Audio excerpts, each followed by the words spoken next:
আজ রান্না করতেছি লাউ দিয়ে মুরগি। তেলের ভিতরে পেঁয়াজ কুচি আমি ততক্ষণ পর্যন্ত ভাজবো যতক্ষণ পর্যন্ত বাদামি কালার না হবে।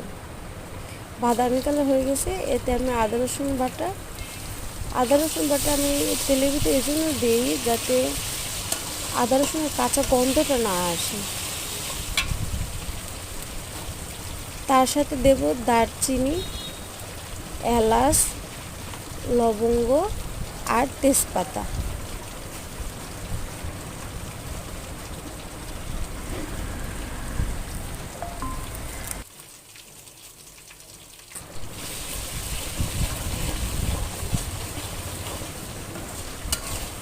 ভালো করে ভেজে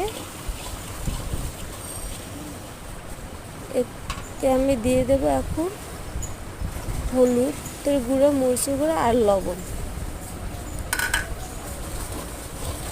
সামান্য একটু পানি দিয়ে এটা সুন্দর করে আমি এখন কষিয়ে নেব।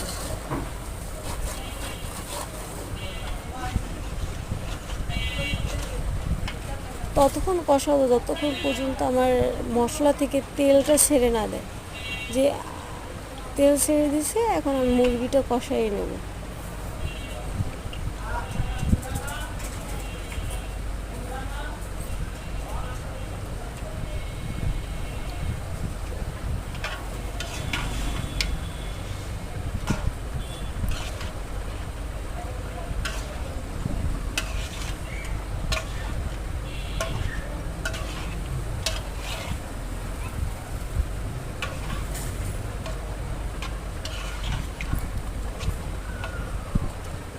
মুরগিটা ভালো করে কষায়ে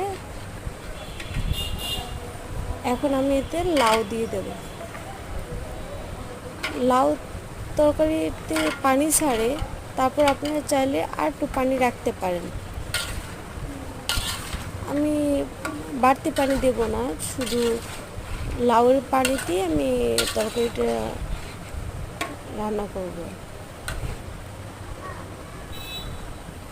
হয়ে গেল আমার লাউ দিয়ে মুরগি রান্না। খেয়ে দেখবেন, ভালো লাগবে আশা করি।